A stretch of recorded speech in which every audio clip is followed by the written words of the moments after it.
Bharatiya Janata party के एक उम्मीदवार बिना वोटिंग के ही विश्व के सबसे बड़े लोकतंत्र के मंदिर में पहुंचने में कामयाब हो गए हैं। उनको चुनाव जीतने का सर्टिफिकेट भी दिया जा चुका है, मिठाई बंट चुकी है और जश्न भी मनाया जा चुका है और पार्टी के बड़े नेताओं को धन्यवाद भी दिया जा चुका है। आज हम बात कर रहे हैं देश में खिले पहले कमल की, तो वीडियो के आखिर तक हमारे साथ बने रहिए। गुजरात के सूरत में लोकसभा चुनाव में कांग्रेस पार्टी के उम्मीदवार नीलेश कुंभानी का पर्चा रद्द होने के बाद अब नया मोड़ आ गया है। कांग्रेस उम्मीदवार का पर्चा रद्द होने के बाद बाकी सभी निर्दलीय उम्मीदवारों ने पर्चा वापस ले लिया है, जिसके बाद बीजेपी उम्मीदवार को निर्विरोध चुन लिया गया है। बीबीसी गुजराती सेवा के मुताबिक सूरत के कलेक्टर और रिटर्निंग ऑफिसर ने बीजेपी प्रत्याशी मुकेश दलाल को निर्विरोध विजेता घोषित कर दिया है और गुजरात बीजेपी प्रमुख सीआर पाटिल ने सोशल मीडिया प्लेटफॉर्म एक्स पर मुकेश दलाल को निर्विरोध निर्वाचित होने पर बधाई दी है। विजेता घोषित किए गए बीजेपी सांसद मुकेश दलाल ने प्रधानमंत्री नरेंद्र मोदी, गृह मंत्री अमित शाह और राज्य के बीजेपी प्रभारी सीआर पाटिल को धन्यवाद दिया। उन्होंने कहा, आज गुजरात में, सूरत में, देश में पहला कमल खिला है। ये कमल आदरणीय प्रधानमंत्री और विश्व पुरुष श्री नरेंद्र भाई मोदी के चरणों में अर्पित करता हूं। घटनाक्रम में क्या है? कांग्रेस का फॉर्म रिजेक्ट हुआ और बाकी के उम्मीदवारों ने नरेंद्र मोदी के विकसित भारत की कल्पना को साथ देकर अपना फॉर्म वापस ले लिया। बस यही चीज है। सूरत के लोकसभा चुनाव में मैदान में कितने उम्मीदवार थे? कांग्रेस उम्मीदवार नीलेश कुंभानी का फॉर्म अमान्य होने के बाद 9 उम्मीदवार मैदान में रह गए थे। ये उम्मीदवार सोमवार सुबह से सूरत कलेक्टर कार्यालय में आकर एक एक करके अपने फॉर्म वापस लेने लगे। अन्य दलों की ओर से और निर्दलीय चुनाव लड़ रहे उम्मीदवारों ने अपना फॉर्म वापस ले लिया और केवल बसपा उम्मीदवार प्यारेलाल भारती ने अपना फॉर्म वापस नहीं लिया था, लेकिन अंत में उन्होंने भी अपना फॉर्म वापस ले लिया और बीजेपी उम्मीदवार को निर्विरोध विजेता घोषित कर दिया गया। अब बात करते हैं जिलाधिकारी कार्यालय में हुए नाटकीय घटनाक्रम की।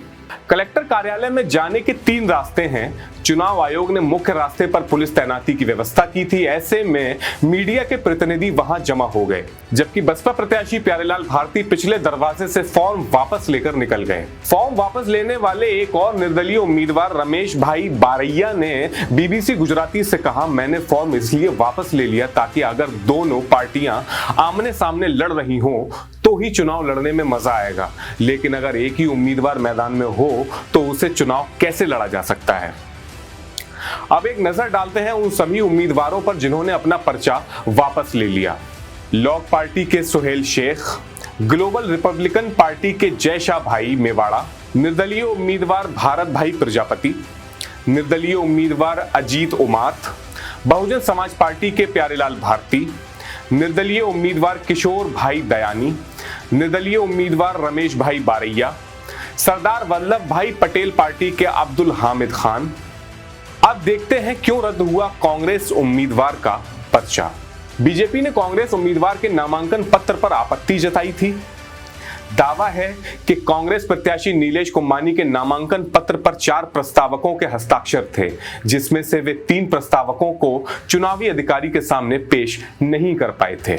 रविवार को दोनों पक्षों ने रिटर्निंग ऑफिसर के समक्ष अपनी अपनी दलीलें पेश की और आखिरकार कांग्रेसी उम्मीदवार का पर्चा ही खारिज कर दिया गया। आरोप यह है कि नीलेश ने अपने नामांकन पत्र पर 4 में से 3 प्रस्तावकों के फर्जी हस्ताक्षरों का इस्तेमाल किया। जिन 3 प्रस्तावकों ने अपने हस्ताक्षर फर्जी होने का दावा किया है, वो तीनों ही कांग्रेस प्रत्याशी नीलेश कुंभानी के बेहद करीबी हैं। इसमें एक उनके बहनोई, एक भतीजा और एक उनके कारोबारी पार्टनर हैं। चूंकि ये तीनों नीलेश कुंभानी के करीबी लोग हैं, इसलिए सवाल उठ रहे हैं कि उन्होंने ऐसा क्यों किया।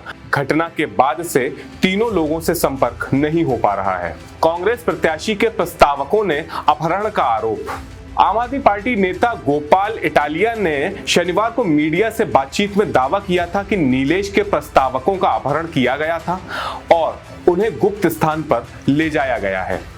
उन्होंने आरोप यह भी लगाया कि प्रस्तावकों से संपर्क नहीं हो पा रहा है और किसी से डरा धमकाकर और दबाव डालकर प्रस्तावकों से शपथ पत्र लिया और उसे कलेक्टर ऑफिस में दे दिया गया। इसी बीच नीलेश कुंभानी ने भी उमरा पुलिस स्टेशन में शिकायत दर्ज करवाई है। उन्होंने आरोप लगाया है कि उनके प्रस्तावकों का अपहरण कर लिया गया है।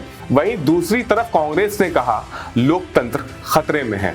सूरत के कांग्रेस उम्मीदवार का पर्चा खारिज होने के बाद कांग्रेस नेता राहुल गांधी ने एक्स पर लिखा, तानाशाह की असली सूरत एक बार फिर देश के सामने है। जनता से अपना नेता चुनने का अधिकार छीन लेना बाबा साहेब अंबेडकर के संविधान को खत्म करने की तरफ बढ़ाया एक और कदम है।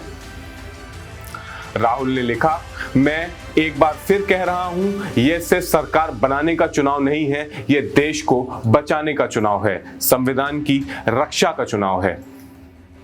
अब बात करते हैं ऐसे कई बड़े नेताओं की जो निर्विरोध यानी बिना वोटिंग के चुनाव जीत चुके हैं। ऐसा नहीं है कि बीजेपी प्रत्याशी मुकेश दलाल पहली बार निर्विरोध चुने गए हैं। इससे पहले कई नेताओं के साथ ऐसा हो चुका है। साल 2012 में उत्तर प्रदेश का मुख्यमंत्री बनने के बाद अखिलेश यादव ने कन्नौज लोकसभा सीट से इस्तीफा दे दिया था। इसके बाद उनकी पत्नी डिंपल यादव इस सीट से खड़ी हुई थीं। इस सीट पर तीनों प्रमुख दलों कांग्रेस, बहुजन समाज पार्टी और भारतीय जनता पार्टी ने डिंपल यादव के खिलाफ उम्मीदवार ही नहीं उतारा था।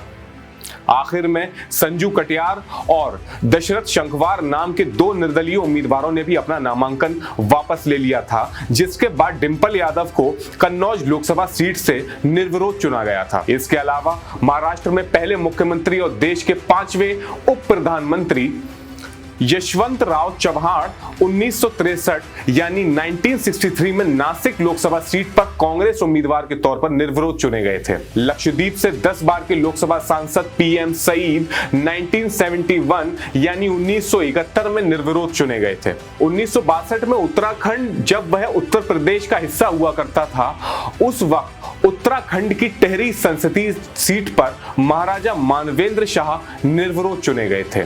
1980 में जम्मू कश्मीर के पूर्व मुख्यमंत्री फारूक अब्दुल्ला श्रीनगर से नेशनल कॉन्फ्रेंस की तरफ से निर्विरोध चुने गए। इसके अलावा कई ऐसे लोकसभा सांसद हैं जो बिना चुनाव लड़े संसद पहुंचे हैं। इसके अलावा कई विधानसभा और निकाय चुनावों के प्रत्याशी भी ऐसे ही जीत चुके हैं, मगर उन निर्विरोध निर्वाचन पर इतने बड़े और गंभीर आरोप नहीं लगे थे जैसे सूरत में लगे हैं। चंडीगढ़ निकाय चुनाव भी हमारे सामने से अभी हाल ही में गुजरा है, जिसे सुप्रीम कोर्ट ने अवैध घोषित कर दिया था। आपको हमारी ये वीडियो कैसी लगी कमेंट कर जरूर बताइएगा। वीडियो को लाइक कीजिए, शेयर कीजिए और हमारे चैनल सुखनदान स्टोरीज को सब्सक्राइब कीजिए।